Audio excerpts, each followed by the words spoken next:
सहारनपुर के अंदर एक विशेष स्थान है अपने परमात्मा का, और एक बहुत ही अनमोल उदाहरण है संत गरीबदास जी,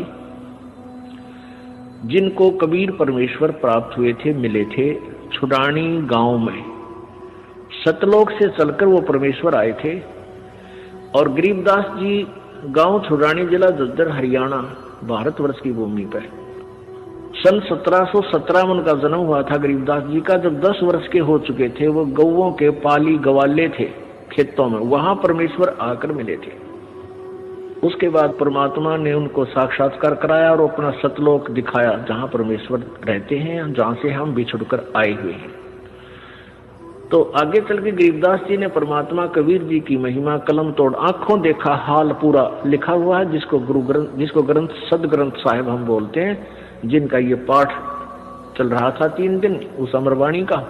तो गरीबदास जी द्वारा लिखवाई गई वो वाणी है। तो गरीबदास जी का एक शिष्य था भूमड़ सैनी नाम का एक भक्त, सहारनपुर का, कहीं अपनी रिश्तेदारी में गया हुआ था। वहां गरीबदास जी सत्संग कर रहे थे। उस पुण्यात्मा ने सत्संग सुन लिया और गरीबदास जी से उपदेश ले लिया। फिर वो छुडानी जाने लग गए, जहां गरीबदास जी प्रत्येक पूर्णवासी को सत्संग किया करते थे। अब वो धीरे धीरे इतने प्रभावित हो गए वो भूमड़ भक्त सैनी के प्रतिदिन न प्रति महीना सहारनपुर से चलकर छुडानी आने लग गए। पहले तो धीरे धीरे ज्ञान होता है, फिर इतनी श्रद्धा बन गई कि सहारनपुर से चलकर गांव छुडानी, जिला झज्जर में वो प्रत्येक महीना आते। पहले ना तो कोई कन्वेंस थी, ना कोई रास्ते थे, पैदल आना। सहारनपुर से चलकर, सहारनपुर से मेरे ख्याल में झज्जर छुडानी गांव 100 किलोमीटर से 150 से 200 किलोमीटर के आसपास है। अब वहां से पैदल चलना, और पहले वर्षा के दिनों में ये जैसे बीच में दरियाएं बहा करती थी, उन पर कोई पुल भी नहीं था, वो आते थे। वो ऐसे पिछले 1 वर्ष से ऐसा उसने प्रक्रिया कर ली। अब गरीबदास जी ने कहा, बेटा ऐसे दुख ना पाया कर, तू 1 आधा महीना छोड़ कर आ जाएगा। नहीं बोला, गुरुजी मेरे को डटया नहीं जाता, मुझसे रुका नहीं जाता। तो गरीबदास जी बोले, कोई बात नहीं बेटा, तेरी मौज है। अब क्या हुआ कि गरीबदास जी ने भादुआ सुदी दूज को शरीर छोड़ना था। उससे पहले उस भगत से कह दिया, बेटा अब तू यहां मत आना, ये मेरा ऑर्डर है, आज के बाद यहां नहीं आएगा। अब भूमड़ रोने लग गया, भूमड़ भगत रोने लग गया। काफी रोता रहा कि गुरुजी ने ये बड़ा आदेश दिया, क्या बात है, मेरे से कोई त्रुटि बन गई, कोई गलती होगी मेरे से। परमात्मा गरीबदास जी बोले, बेटा क्यों रो रहा है? कि जी यूं रो रहा हूं, मुझदास से कोई गलती तो नहीं बन गई, आपने यहाँ न आने का, आपके दर्शन ना करने का आदेश दे दिया। परमात्मा ने कहा, गरीबदास जी ने कहा कि दर्शन ना करने का आदेश नहीं दिया मैंने, यहाँ न आने का आदेश दिया है। मैं तेरे पास वहीं आऊंगा बेटा। बालक मैंने शादी कर दी, 4 लड़के थे, 2 लड़की गरीबदास जी के पास संतान थी। लड़कियों ने शादी नहीं करवाई, ब्याह नहीं करवाया था, वो आजीवन ब्रह्मचारी रही थी अपनी भक्ति की। 4 बच्चों का ब्याह कर दिया। अब मैं फ्री हूं बेटा, वहां आऊंगा तेरे पास, और तेरा बाग है बताते हैं वहां। अच्छा कहा जी, आपकी दया है, आपकी कृपा से तो सब कुछ हो रहा है। तो भाई उस बाग में मेरी एक झोपड़ी डाल दिए बेटा, मैं भी अपना भजन करूंगा और तेरे को सेवा दर्शन हो जाएंगे। तो बड़ा खुश होया और वापस चला गया। अब इंतजार कर रहा है, गुरुजी आए नहीं। उधर क्या हुआ, गरीबदास जी ने वो शरीर छोड़ दिया भादुआ सुदी दूज को सन 1778 में। तो 6 महीने हो गए। भूमड़ वहां रोए जैसे धर्मदास जी रोया करते तरफ में, और इतना बुरा हाल हो गया, हे भगवान क्या हो गया। और उधर से उसका बाग सूख गया। बाग कति सारे में कीड़ा लाग के कति सारा सू किया। उसने सोची भाई मेरे भगवत जरूर अवश्य गलती बनी है जब गुरुदेव ने मुझे वहां दर्शन करने की मनाही कर दी। अरे इधर से यहाँ मेरा बाग सू किया, अपने आप को कोस रहा है, अपने अपने अपने अवगुणों को ढूंढ रहा है। मैंने कौन सी गलती ऐसी कर दी जो गुरु जी रूस के मेरे थे। तो 6 महीने रोता रहा। बसंत पंचमी के दिन गरीबदास जी बहादुआ में शरीर छोड़कर बसंत पंचमी के दिन उसी शरीर में 61 साल की आयु के शरीर में, और वह भूमड़ के घर पर जाकर सच्चाई बोल दी। अब भूमड़ चरणों में पड़कर खूब रोया है। भगवान मंत्र ने सोच ली थी कि मेरे से कोई गलती बन गई गुरुदेव, आप रुष्ट हो गया, पाए कोई ना। गरीबदास जी बोले भाई कोई बात ना बेटा, थोड़ा सा लेट हो गया, मैंने काम हो गया था। और भाई मेरा जो है ना एक बाग में झूपड़ी डाल दे, जो तेरे बाग है ना, यहाँ घर में तो मैं नहीं रह पाऊंगा, वहां के एकांत में भगत भजन कराया तुम्हें। तो भूमड़ बोला महाराज जी वहां तो बाग तो सूख गया। गरीबदास जी बोले सूख के बाग में झोपड़ी डाल दे मेरी, कोई बात नहीं। अब गुरु जी की आज्ञा पाकर उसने वहां एक झोपड़ी एक हट बना दी फूस फास डाल के। हफ्ते पाछे वो सारा बाग हरा भरा हो गया। गरीबदास जी वहां बैठते ही सारा नगर देखने आया, वो पूरा शहर देख, छोटा गांव था जब ये शहर बरवाला जितना, सहारनपुर, यानी 200 वर्ष पहले की बात है।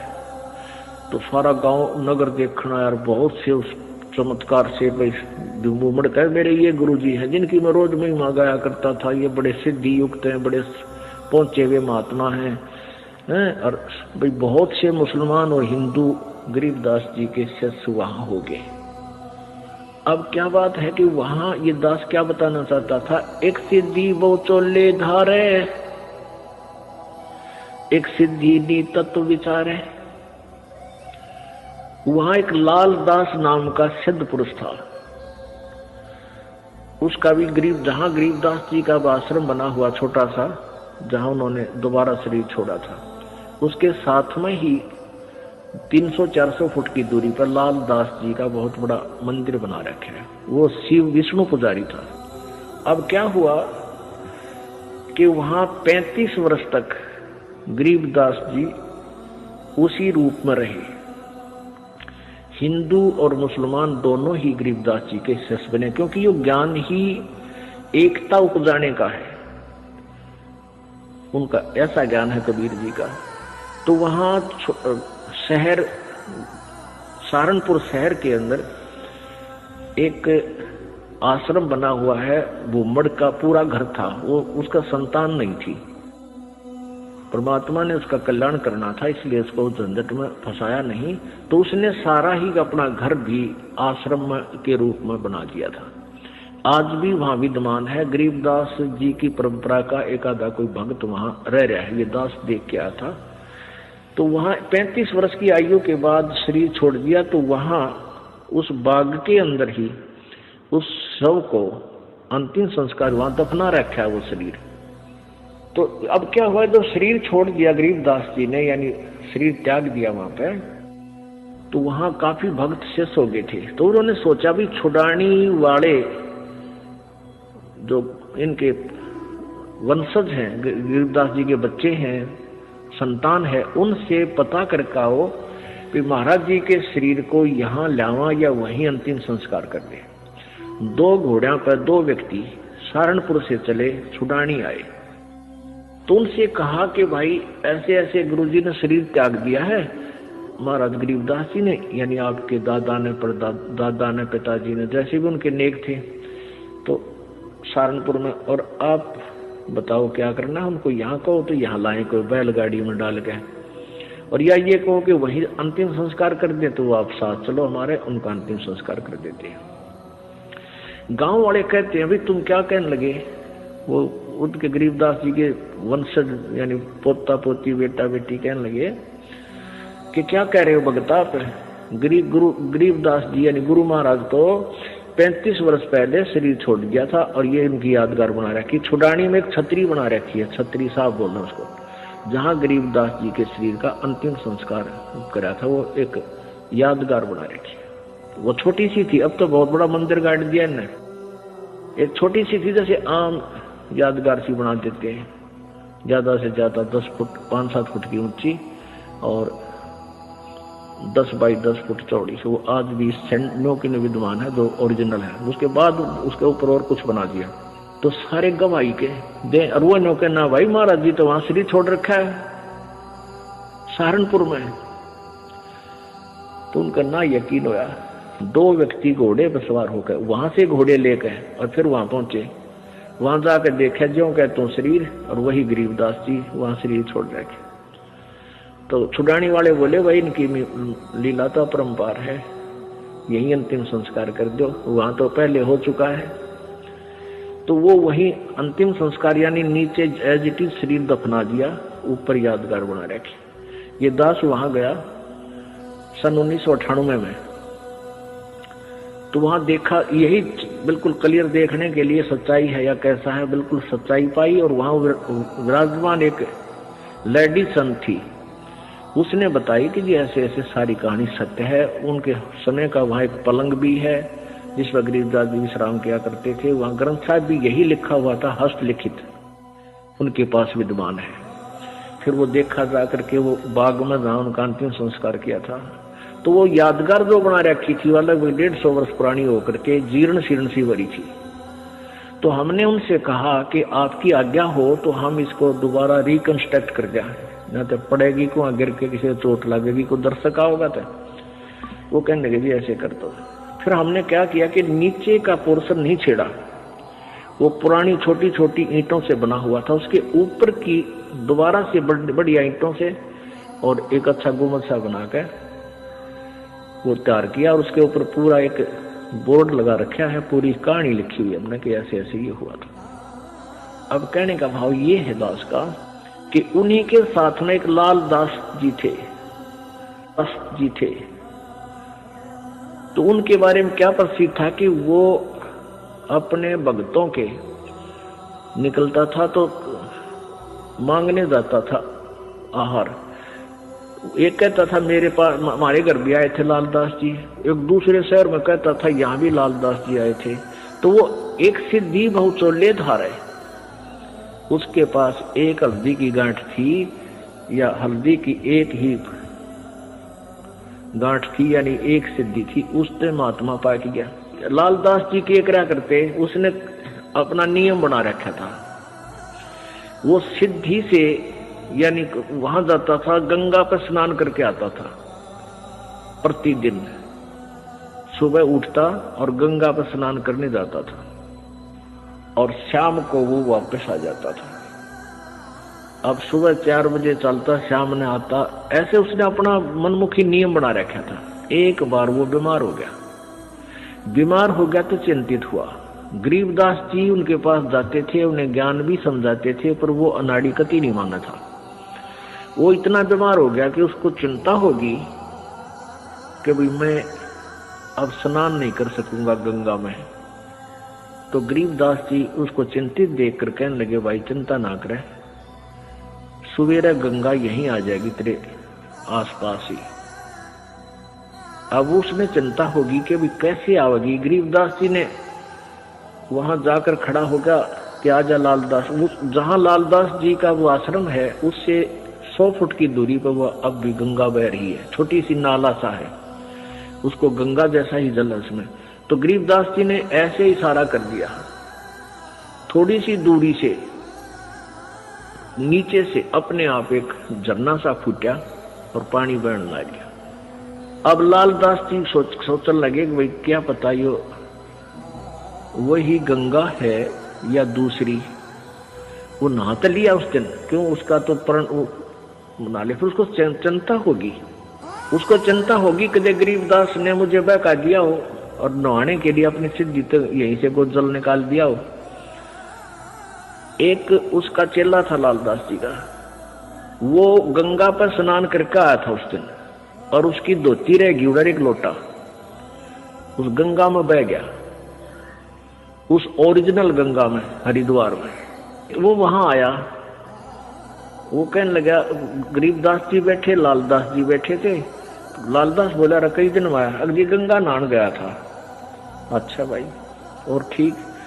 हाँ ठीक हूँ जी। और कहने लगा जी एक लोटा भी रह गया मेरा, गंगा में बह गया। अरे एक धोती बह गई वहीं पर, तेज धारा थी। गरीबदास जी बोले भाई यहाँ तेरी को धोती और लोटा इस गंगा में पड़े हैं, यहाँ ये वही गंगा है जो वहां तू नहा का है। अब लालदास जी ने सोचा भाई जय इसके धोती लोटा यहाँ पा गए तो सचमुच ये वाह गंगा है। दोनों तीनों उठ कर गए, वो धोती लोटा वही पलोटा धोती और थोड़ा धोकर वहीं पड़े उन पैर साथ में गांठ कर, वैसे कच्चा ही गांठ था। वो लोटा उठाया, उस पर नाम था उस भगत का, नाम खुदवा रखा था उसने। ने बोला महाराज जी तो सचमुच वाह गंगा में तो हमारे द्वार नहा का था, वहां खूब गुम हुए थे, ये पाए यहाँ पर। तब उस लालदास का पेटा भरा, इतना उसकी मृत्यु का निकट आ गया। मालिक की वाणी उसने संभाली कोई ना। तो पुण्यात्माओं इस तरह हम कहाँ विचलित थे। और संत सब कूप है केते सरिता नीरे, दादू अगम अपारे है ये दरिया सत्य कबीर। ईश्वरीय शक्ति से युक्त बहुत से संत आपको मिलेंगे। अब जैसे कुछ तो कुआ टाइप समझ लो, कुआ इतना ही काम कर सके, आपके पीने का काम चला दे, पानी का पीने का नथिंग, और फिर इसके उससे ज्यादा नहीं। और एक जरीता नीर, और संत सब कूप हैं केते जरीता नीर, दादू अगम अपार है ये दरिया सत्य कबीर। और दूसरे जरीता नीर, जरीता माने झरने से निकला हुआ छोटा मोटा नाला। और कबीर परमात्मा को दरिया समझो कि दरिया में नदी से कितना इतना पानी प्रयोग जल प्रयोग करो, चाहे नहर भी निकाल लो और पशु भी नहा धो लो, उसमें सिंचाई भी कर लो, तो भी जल अंत नहीं होता। यानी पूर्ण समृद्ध है कबीर जी।